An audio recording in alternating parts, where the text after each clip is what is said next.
the last and the most important law of vector addition is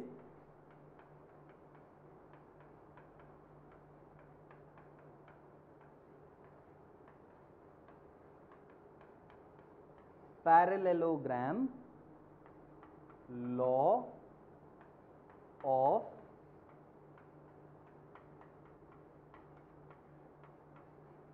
vector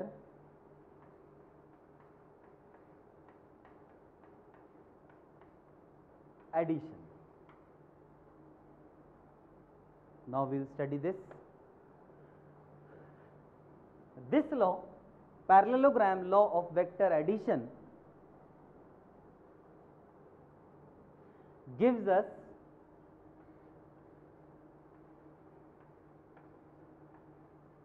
the magnitude of the resultant,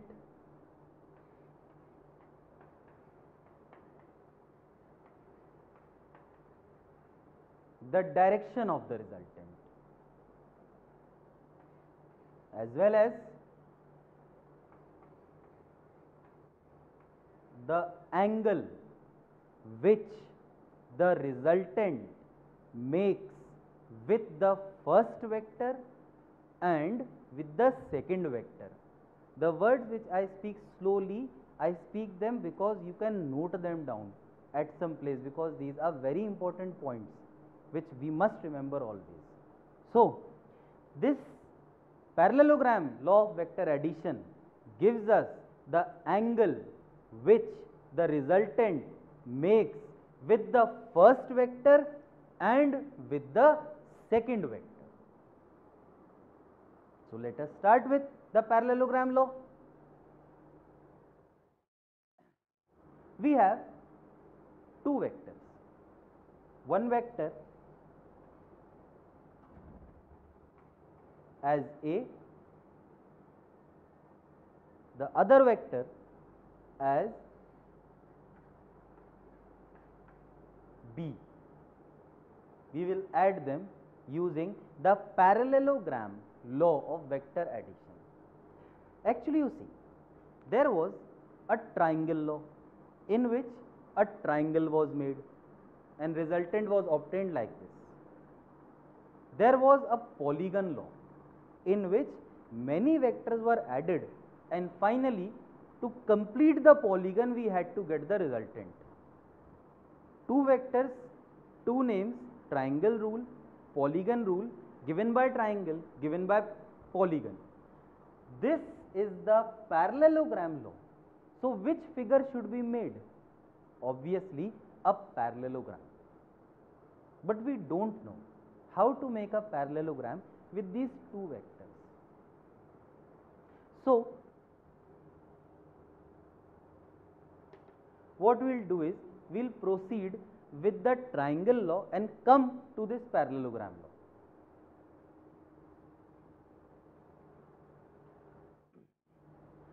Obviously, the triangle law of vector addition, I hope you might have learned. Using the triangle law, this was A.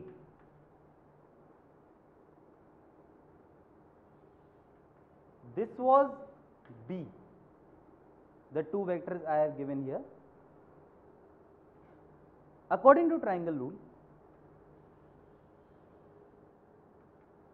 this must be A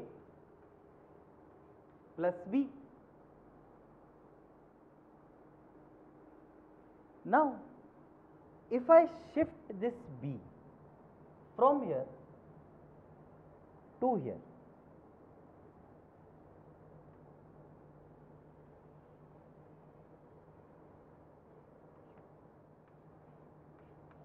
it will be made like this. This vector and this vector have same magnitude because the line is of equal length, and same direction because they are drawn like this. A, shift this A upwards like this.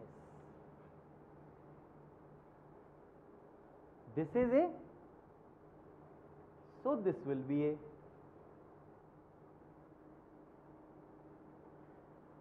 Now a parallelogram has been made. Is it a parallelogram? The opposite sides are equal as well as parallel. So this figure is a parallelogram. So we have made a parallelogram using only two vectors A and B. We can represent this by A, this by B, this vertex by C, and this vertex by D. So we have a parallelogram A, B, C, D.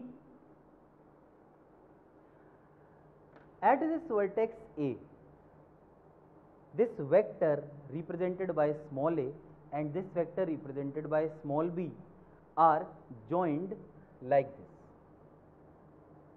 tail to tail of the two vectors.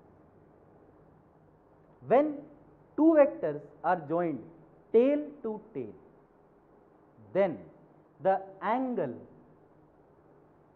between them is known as angle between two vectors.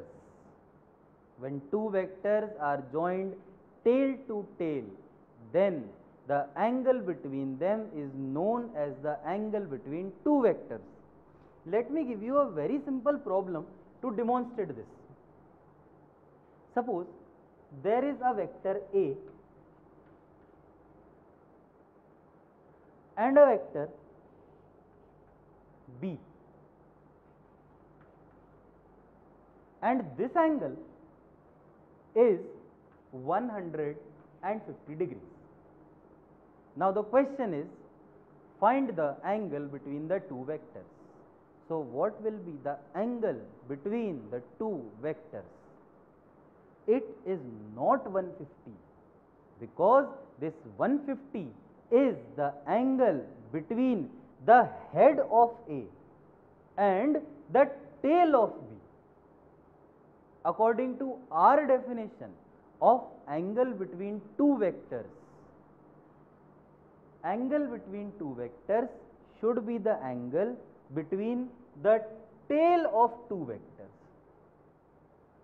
So if you extend this,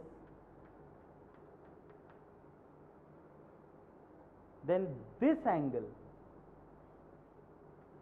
30 degrees will be the angle between the two vectors.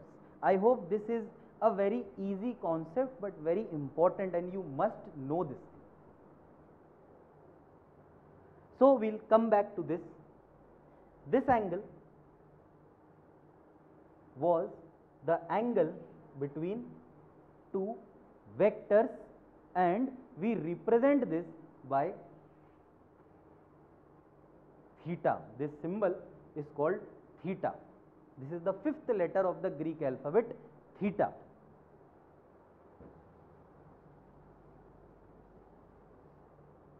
And one more thing, you take this AB plus BC, AB plus BC.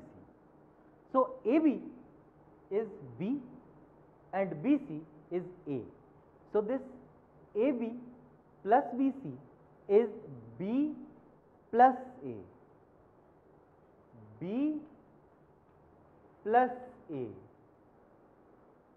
This is the proof that A plus B is equal to B plus A. A plus B is equal to B plus A. Why they are equal? Simply because they are represented using the same line. Suppose I say that this line is equal to vector P. Some other person says this line is equal to vector Q. So what I will say? I will say that P is equal to Q. Simple. I hope this is clear.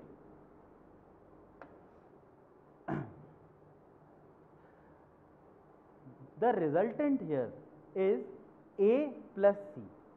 A plus C. Our aim is to find out the magnitude of this resultant, the direction of this resultant, and the angle which this resultant makes with B and A.